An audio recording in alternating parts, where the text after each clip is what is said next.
सब एक दो पता दा हुआ सबसे एको डिजाइन हुआ अब करते दो थोड़ा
बोलिए शंकर भगवान। ओम चंद्रमावय सोजात सोजा अजायत सोमावायुषमा बोल मंत्र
ओम जदा वदनं दास्याय हिरण्यगर्भसताने काय सुमनस्यमाना कर्म आवदना मे सतसारदा यज्ञकमाञ्जरद चरजत सम्मा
इस मूलभूत समस्याओं को दूर किए बगैर ग्राम का विकास सरकार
प्रदान करना है।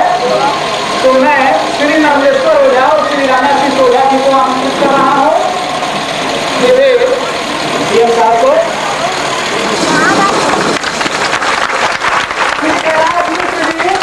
डीएम साहब से माल्यार्पण करें।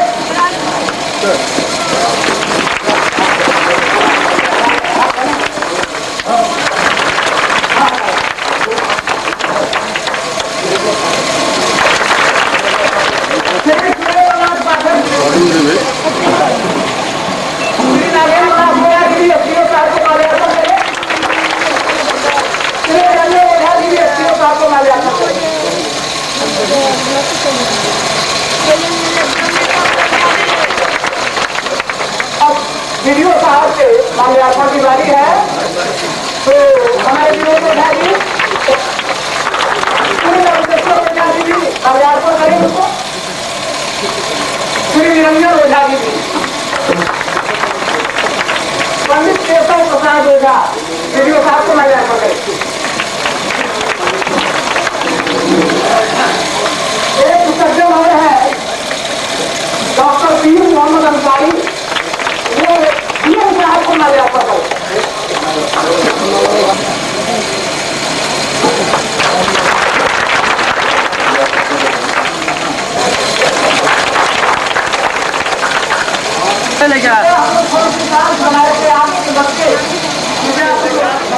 जिलाधिकारी के सबक निम्न बिंदुओं पर आपका ध्यान आकर्षित कर रहे हैं।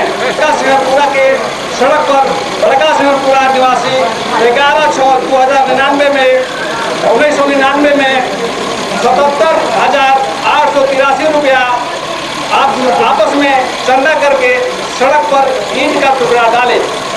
माननीय सांसद श्री लालमुनि चौबे जी ने 2001 में सांसद निधि से 34,79,926 रुपया इस सड़क के लिए दिए। सन 2002 में प्रारंभ हुआ काम 2003 के जून माह में मीटिंग तथा कुछ दूरी तक केवल ग्रेड 1 का काम करके बंद हो गया, जो आज तक बदतर अवस्था में पड़ा है, जिसे आप भली भांति अवगत हो चुके हैं। गाजीपुर बड़का सिंहपुरा के ग्रामीण द्वारा लगभग 6 एकड़ उपजाऊ जमीन पर निकाली गई सड़क को सिंहपुरा सड़क से पंचायत भवन होते हुए लहिया पीपर से गुजरते हुए प्राइमरी स्कूल तक सड़क का संपर्क होना अति आवश्यक है। सरया पीपर से काली मंदिर तक और इसी सड़क से संबंधित कढ़ाई को मिला दिया जाए, समस्त कढ़ाई को मिला दिया जाए। यह गाँव सड़क के मामले में आत्मनिर्भर हो जाएगा।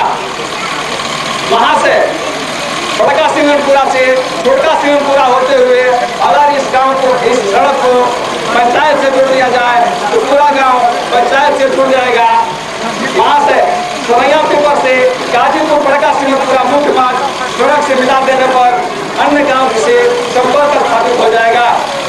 एक सुझाव यह भी है कि बड़का सिंहपुरा गांव का संपर्क प्रखंड कार्यालय समिति तक नहीं होने से ग्रामवासी विकास योजनाओं को नहीं जा पाते हैं और थाना से संपर्क नहीं कर पाते।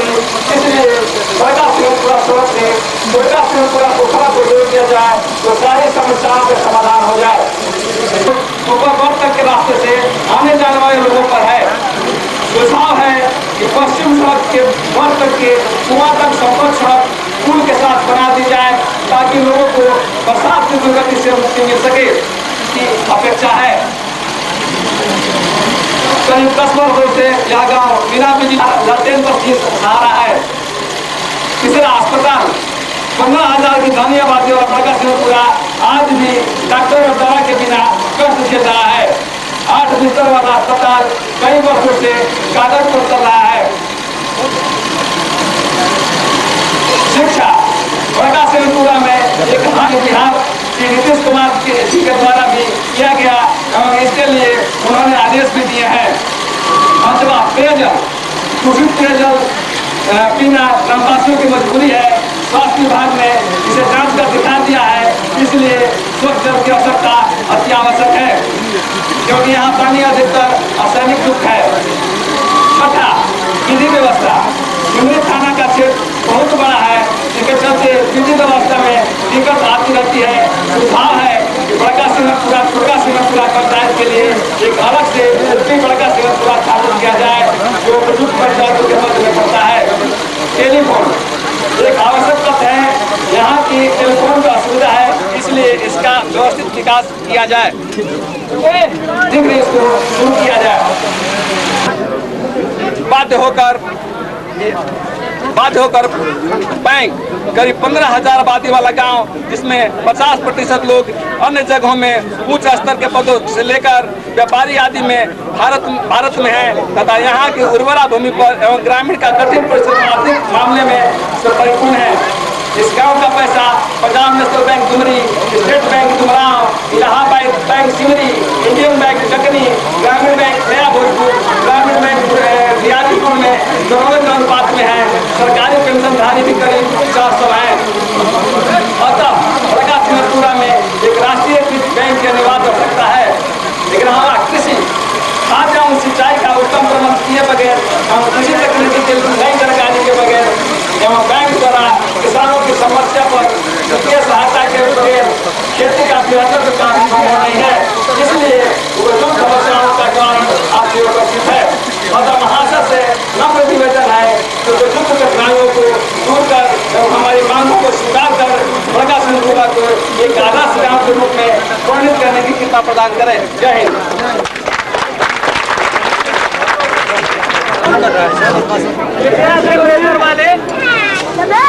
जनरेटर वाले अपने जनरेटर को थोड़ा जल्दी ठीक करो। चाहे एक अनावश्यक समस्या उत्पन्न करने वाली पहली बार बड़का सिंहपुरा में आए और ये हमारे लिए एक बहुत बड़ा विषय, साधारण विषय नहीं। और उस गांव में आए हैं, उस बड़का सिंहपुरा की पुण्य भूमि पर आए हैं, जिसकी एक आध झलक में दे देना चाहता हूं। यह वह पुण्य भूमि है जहां आजादी से पहले और आजाद भारत के पश्चात एक भी हत्या नहीं हुई। यह वह गांव वैदिक परिसंपत्ति से भरा, पांडित्य से भरा, अपनी प्राचीन शक्तियों से भरा और आधुनिक ज्ञान विज्ञान से भी अपने को जहां तक अपनी क्षमताओं से संभव हो सका अपनी प्रतिभाओं को उन्नत किया। लेकिन आधुनिक भारत के परिप्रेक्ष्य में, आधुनिक दुनिया के परिप्रेक्ष्य में हम वंचित हैं। यह किसी से छूटा नहीं है, हमारे डीएम साहब देख चुके। और कृपया यहाँ पर थोड़ी सी गति की जरूरत हो, मेरा आग्रह है। मैं बहुत ज्यादा अपने डीएम साहब के बारे में नहीं जानता, लेकिन वो मीटिंग के दौरान मैंने जो उन्हें देखा, अनुभव किया, नीतीश कुमार से मिलने के क्रम में उनके पास मिलते हुए उसमें मुझे ये अनुभव हुआ कि हमारे डीएम साहब कुलीन है, शालीन है और विकास के प्रति समर्पित, आभारी है, उनके ऋणी है कि वे आदर्श ग्राम का जो वादा उन्होंने किया है उसके कार्यक्रम को आगे बढ़ाने के लिए जनप्रतिनिधि और गांव के लोग, फिर हमारे जिलाधिकारी हैं, उनके आने से जो भी हमारी कमी है हमको उम्मीद है कि हमारी सब सारी कमी को दूर कर देंगे। हमारे गांव की है सत्यापन बढ़ा दिया है। मेरा सुझाव है, मेरा निवेदन है, नियम साहब कुछ हजार रुपये है, उसमें से 14 लाख रुपया सेमी ब्लॉक में आया। 14 लाख रुपये में 8 लाख रुपया का खर्चा हो चुका है गाजीपुर और सिरपुरा के मोटर द्वारा स्टोर के लिए। काम बंद हो गया। पेमेंट बना था 98 में, आज 2007 है। जो भी काम हुआ है उसकी अवस्था सिर्फ डीएम साहब व्यक्तियों का वीडियो का सब देख करके आए हुए हैं, जिसके बारे में क्या करने की होता है। तो मेरा अनुरोध है के लिए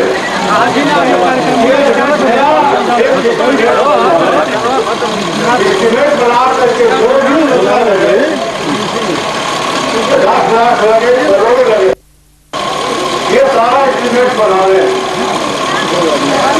और इस योजना को, इस रोड को प्रधानमंत्री सड़क योजना में या मुख्यमंत्री सड़क योजना में एक और वक्ता जिन्होंने हमारे गांव की 22 साल तक हमारे गांव का नेतृत्व किया है, वो हमारे गांव के भूतपूर्व मुखिया श्री रामा सिंह ओझा जी बड़े ही अनुभवी व्यक्तित्व है। अपने उद्गार में आकर के व्यक्त करें।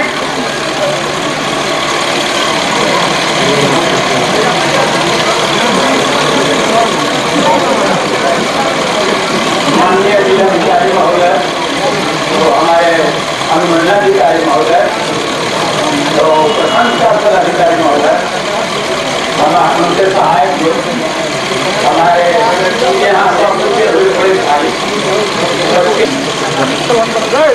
शुरू में अभी से आजादी के सुख हमारी का निकल अपने का नया चक्र भी रोक मिलो, न पानी के सुविधा भई, न बिजली के सुविधा भई, न अस्पताल के सुविधा भई। छोटी मोटी अस्पताल हमारे की है बनल हुई, में आज तक जब हम पहले मुखिया हुई, दो डॉक्टर साहब लोग, 2 डॉक्टर नर्स हमारे के रहते, लेकिन बाद हमारे के नहीं।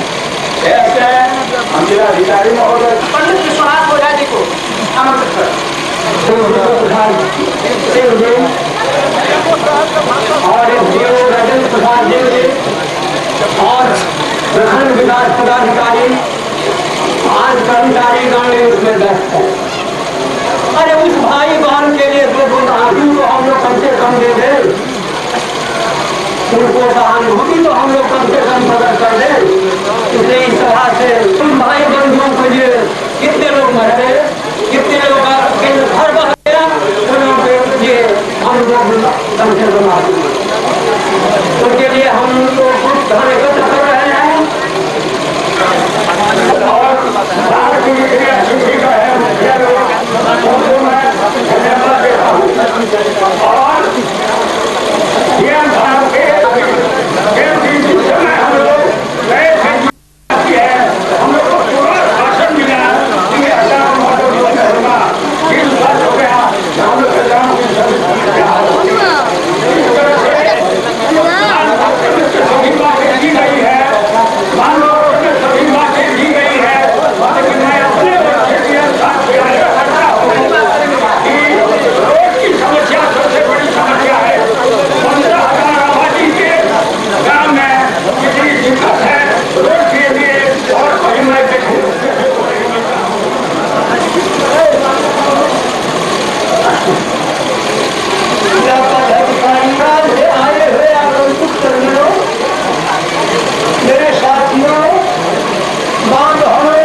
पर आए हुए इस पंचायत के और विभिन्न पंचायतों से आए हुए आगंतुक सज्जनों, ये गांव के लिए सौभाग्य की बात है। और जहां तक आदर्श गांव के बनाने की बात है, आदर्श गांव बनाने और विकास के हर पहलू जो होते हैं वो मौजूद है, चाहे वो भौतिकता का लेकर के हो, चाहे वो क्या कारण है ये समझ में नहीं आता।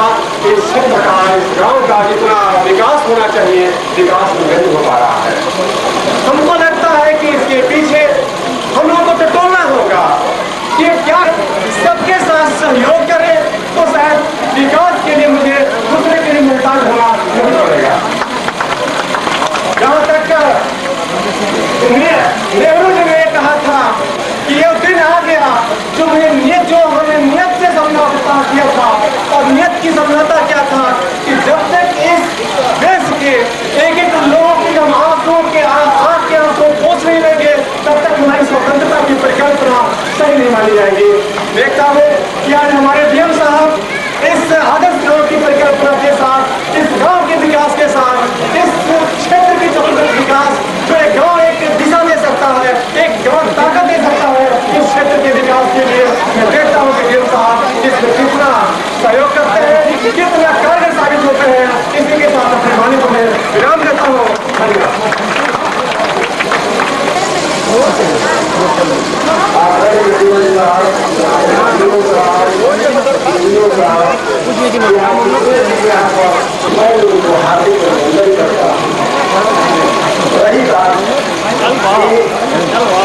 हमारी जो ये भूमि है, जो विद्वानों की भूमि है, तो अपने रक्षा के लिए, अपने इज्जत कानून के लिए कुछ अभियान जाते हैं, कुछ आम जाते हैं। मैं उनसे रिक्वेस्ट करूंगा ताकि उनको हथियार या इज्जत देने की हिम्मत होना चाहिए, जिससे कि वो अपनी इज्जत कानून बचा सके। रही बात स्कूल जो अभी तरफ हम लोग बैठे हैं, वो प्राइमरी रख लीजिए सब रखते जाइए, सब रख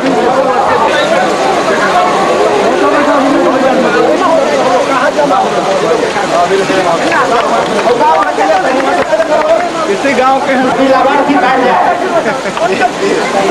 भैया है, आप सभी लाभार्थी के बैठ जाए।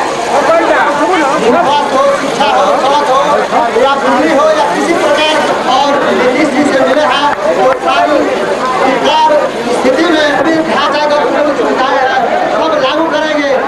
डीएम साहब ने तो यहाँ तक कहा बाबू कुंवर सिंह के जैसा इनमें साहस और हिम्मत है, ये करके दिखाएंगे। इसी आशा और विश्वास के साथ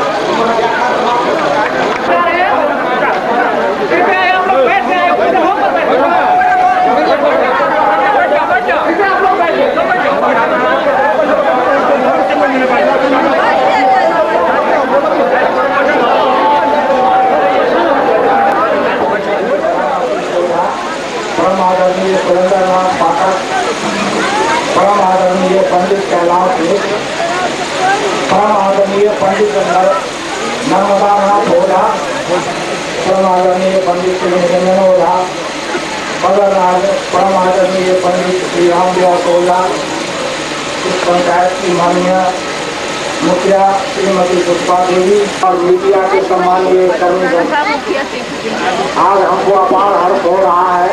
आज वह समय आ गया, वह घड़ी आ गई और आज आपके यहाँ जनता दरबार हो रहा है। सबसे प्रथम माननीय प्रधानमंत्री श्री मॉरिशस की धरती पर हम आप सबों का हार्दिक स्वागत करते हैं और आपका हम नमन करते हैं और आपके प्रति आभार व्यक्त करते हैं कि आपने मुझे सम्मान दिया, स्नेह दिया, प्यार दिया, प्रेम दिया। मैं उससे काफी मर्माहत हो गया हूँ और गदगद हो गया। भाव मंत्री श्री नीतीश कुमार की यहाँ पर सरकार है और यहाँ पर सुशासन की सरकार है। उनका यही कथन है कि सबों के साथ अच्छा व्यवहार किया जाए, सबको आप लोग आप कहें, अच्छे व्यवहार से उसको डील करें, जिससे कि ऐसा नहीं समझे जनता कि हम प्रशासन के सामने गए हैं और हमारे साथ दुर्व्यवहार किया गया है। उसी परिप्रेक्ष्य में हम लोग जहाँ जनता दरबार बृहस्पतिवार भी वहाँ करते हैं समाहरणालय में, वहाँ सबके नजदीक जाकर सरकार आपके द्वार पर जाकर उसकी उनकी समस्या को सुनते हैं और उनका निदान करते हैं। आपका गांव सचमुच में हम यह सोच रहे हैं कि आदर्श ग्राम बने, और आपने ज्ञापन भी मुझे सौंपा है। इसमें सड़क की समस्या है, बिजली की समस्या है, पेयजल की समस्या है, स्वास्थ्य की समस्या है और टेलीफोन इत्यादि की समस्या आपने दिया है। हम चाहेंगे कि हमारे प्रखंड विकास पदाधिकारी काफी सुधरी के नौजवान हैं और यहाँ के जितने भी गणमान्य व्यक्ति हैं, विद्वान लोग हैं, बुद्धिजीवी हैं, यहाँ के लोग शास्त्र पुराण और वेद के ज्ञाता हैं, अच्छे जानकार हैं, उनसे भी हमारा अनुरोध है कि हमारे प्रखंड विकास पदाधिकारी को एक प्रोजेक्ट बनाने में, एक कार्य योजना बनाने में आदर्श ग्राम के लिए आप सहयोग देंगे। चाहिए था वो हम करेंगे। आप जैसा कि जानते हैं कि त्रिस्तरीय पंचायती व्यवस्था लागू हो गई है, जिसमें मुखिया प्रमुख और जिला परिषद के अध्यक्ष की भूमिका काफी अग्रगण्य हो गई है। पहले जितनी भी योजनाएं थी वो दिल्ली में एयर कंडीशन में बनता था, लेकिन अब जितनी भी योजनाएं हो ग्राम सभा से पारित होती है, चाहे सड़क की योजना हो, चाहे बांध निर्माण की योजना हो, चाहे पोखरा के निर्माण की योजना हो, चाहे पोखरा के निर्धारण की योजना हो, चाहे वृक्षारोपण की हो, सारी योजनाएं पंचायत स्तर पर बनेगी, ग्राम स्तर पर बनेगी और सभी ग्राम स्तर से वो स्वीकृत होगा और पूरा पंचायत समिति से होते हुए जिला परिषद जाएगा और उसकी फॉर्मल स्वीकृति होगी।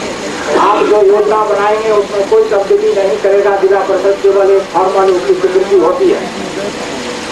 तो मैं समझता हूँ कि इस गांव का 2007-8 की वार्षिक कार्य योजना बन गई होगी और उसमें जितनी भी योजनाएं हैं उस सबको सम्मिलित किया गया होगा और स्वीकृत भी हो गया होगा और आपको फंड भी मिल गया होगा।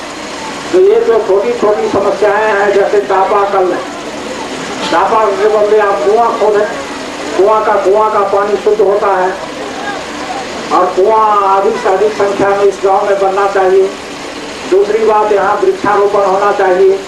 तीसरी बात, जो यहाँ पर अस्पताल हैं, डॉक्टर नहीं आते हैं, तो उसके लिए भी हम लोग अलग से पत्राचार करेंगे और इस ग्राम के जो गणमान्य व्यक्ति हैं उनको प्रतिलिपि भी देंगे कि यहाँ पर डॉक्टर आवे और जो हमारे गरीब हैं, जो रोग से ग्रस्त हो गए हैं, जो किसी तरह का अस्वस्थता का अनुभव करते हैं, तो उनका इलाज यहीं पर हो।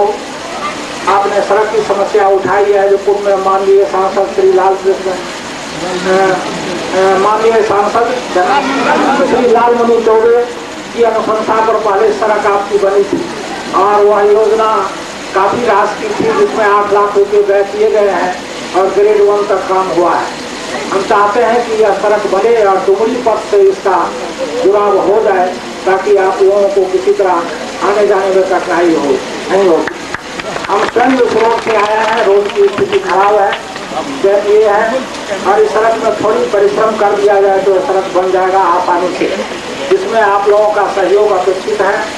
आप लोग इस कार्य में बाधा नहीं डालेंगे और हमको आशा नहीं बल्कि पूर्ण विश्वास है कि सड़क के निर्माण कार्य में आप लोग पूर्ण सहयोग देंगे।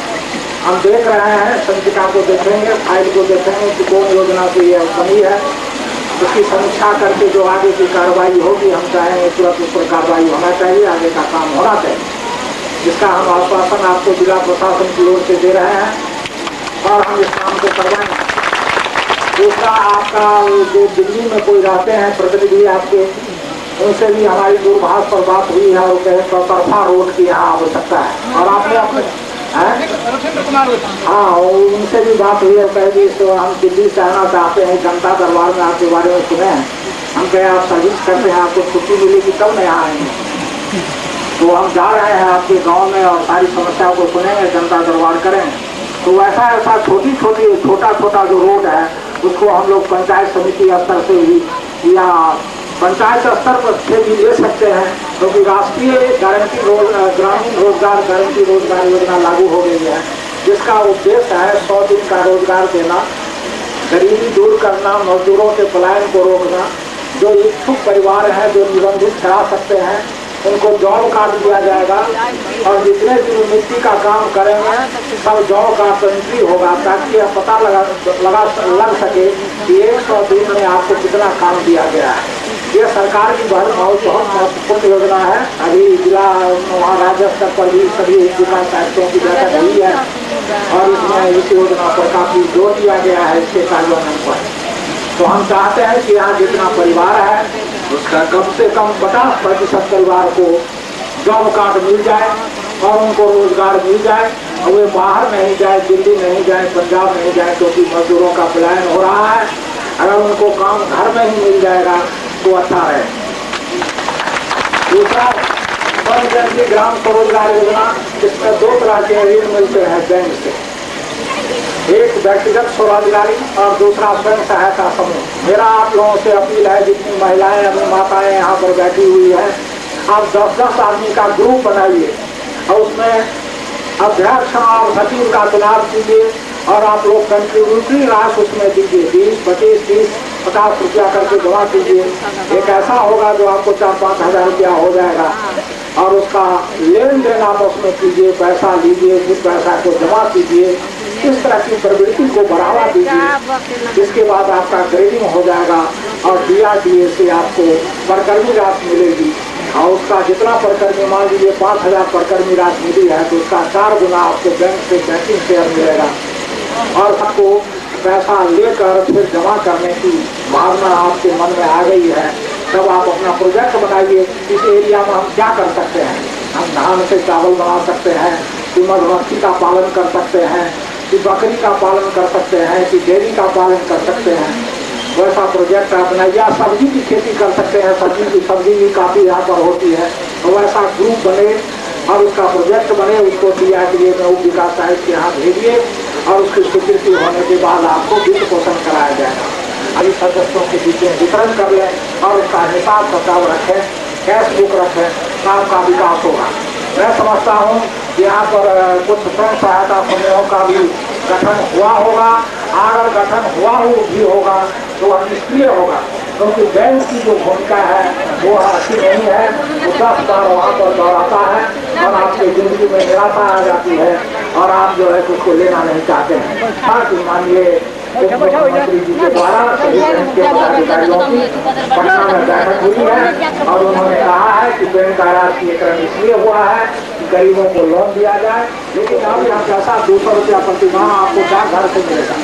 राष्ट्र पंचायत से बच देते हैं, प्रखंड विकास पदाधिकारी अभिलेख तैयार करते हैं, अनुमंडल पदाधिकारी के माध्यम से अभिलेख जिला पदाधिकारी को भेजा जाता है और उसको 10,000 रुपया जिला पदाधिकारी स्वीकृत कर देते हैं और आपको अकाउंट से चेक मिल जाता है। और सुरक्षा के क्षेत्र में सारी काम हो रहा है। मुख्यमंत्री सड़क योजना, तो ये सारी योजनाएं सरकार की है और इसका लाभ मिलेगा। अभी की सूची बताई थी, उसका भी ग्राम सभा वगैरह से स्वीकृति होने के बाद फाइनल प्रिंट निकाला गया है और इस जिला में अब देखा के नीचे टोटल इतने परिवार हैं। अब सरकार को वहाँ पर भेजा जाएगा और सरकार के द्वारा कट ऑफ मार्क्स फिक्स किया जाएगा और उसके बाद को हेल्प करेंगे और इसका कार्य योजना बनाने के लिए हम प्रखंड विकास पदाधिकारी सिंधी को आज आप लोगों से जनता दरबार में निर्देश दे रहे हैं और आप लोगों से मेरा यही अनुरोध है कि जितने भी गणमान्य व्यक्ति हैं वो यहाँ के आदर्श ग्राम बनाने के लिए जो योजनाएं तैयार की जाएगी, कार्य योजना, उसमें आप लोग भरपूर सहयोग देंगे। अंत में आप लोगों का मैं पुनः नमन करता हूँ और आप लोगों को के प्रति आभार व्यक्त करता हूँ कि आप लोगों का जीवन सुखमय रहे, उज्जवल भविष्य रहे, यहाँ सभी स्वस्थ रहें और सबका तरक्की हो, आगे आपका विकास हो, आपकी प्रगति धीमी चौड़ी हो। इसी आशा और विश्वास के साथ मैं अपना वक्तव्य समाप्त करता हूँ और आप लोगों के प्रति हार्दिक शुभकामना व्यक्त करता हूँ। आज के जनता दरबार में वैसे तो आज जनता को अपनी शिकायतों के बारे में बताना था। आज कुछ वृद्धावस्था पेंशन का स्वीकृतादेश आया हुआ है, बाकी लोग जिनको नहीं मिलेगा उनका भी आवेदन ले लिया गया है। वो शिविर में सभी लोग संभवतः आवेदन दे चुके होंगे और वो आवेदन जांच हो करके वो भी स्वीकृत हो करके आएगा। जो भी योग्य लाभार्थी है वृद्धावस्था पेंशन के 65 वर्ष से ज्यादा उम्र के उन सभी को सभी का चयन गया चौधरी बलेश्वर चौधरी गया चौधरी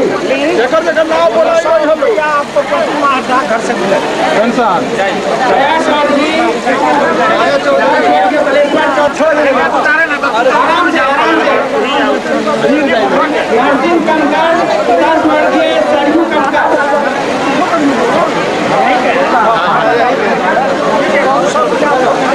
₹200 महीना साहब कहते नहीं रुक्मणी देवी लक्ष्मण चौधरी रुक्मणी देवी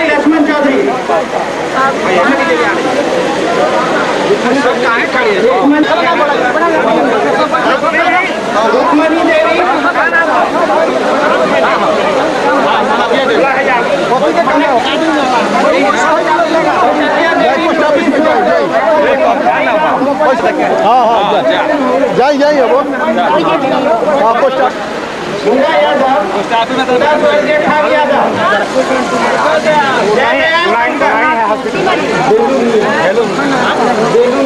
बेलू मियाँ सीधा कोड़ी मियाँ बेलू मियाँ सीधा कोड़ी मियाँ नाम हो कपिल कोहार पिता स्वर्गीय शिवभोजन कोहार कपिल कोहार क्या नाम हो पिता स्वर्गीय रामलाल यादव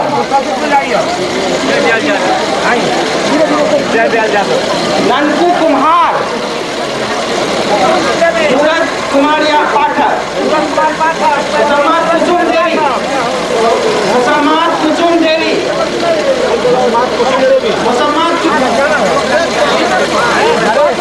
कोसिला यादव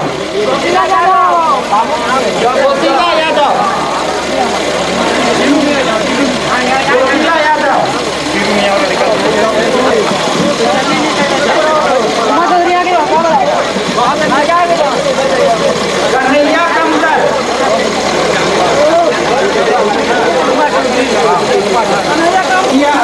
दिमागी यादव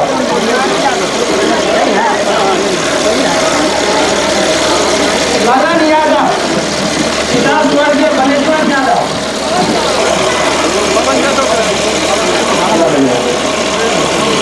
इंद्रदेव यादव पिता जानकी यादव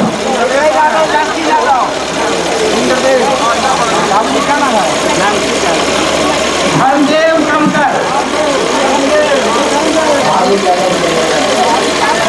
ओझा स्वर्गीय हवाले बात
यदि आपके परिवार के कोई समान है और उनके स्वाभाविक रूप से आपको घटना तो हो जाती है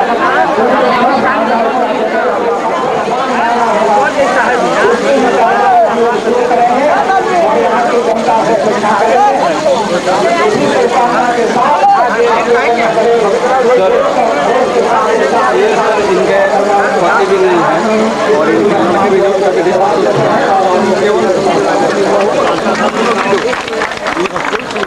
अब अगली बार इसीलिए आप अभी तो जल्दबाजी में 41 को आ गया, अभी सैकड़ों पड़ा हुआ। इनका आवेदन एक दिलवा दीजिएगा। नहीं सर है, दिया हुआ है सर, दिया हुआ ना, आवेदन दिया हुआ है सब है। लेकिन सर इनका पोजीशन है कि इनके जाइए ना सांसद होंगे यहीं पर जाए, आप भी लोग कटवाइए।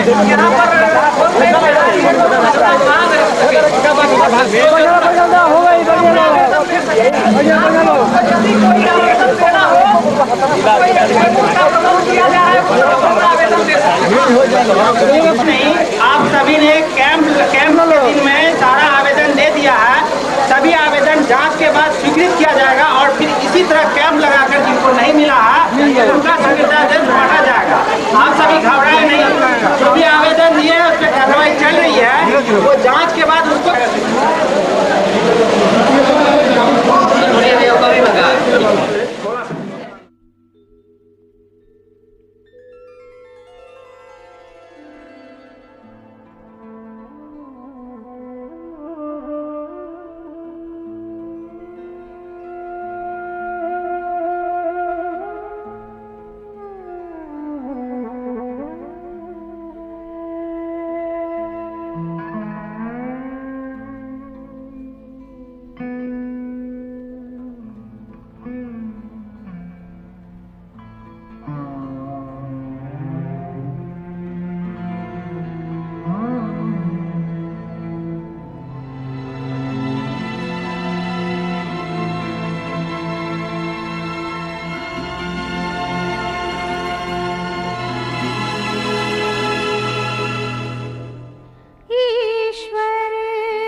जीवन जो तुजागर है, सत्यम शिवम सुंदरम, सत्यम शिवम सुंदरम, सत्यम शिवम सुंदरम, सुंदरम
भगवती जी अलग खोल दो, भगवती जी अलग खोल दो।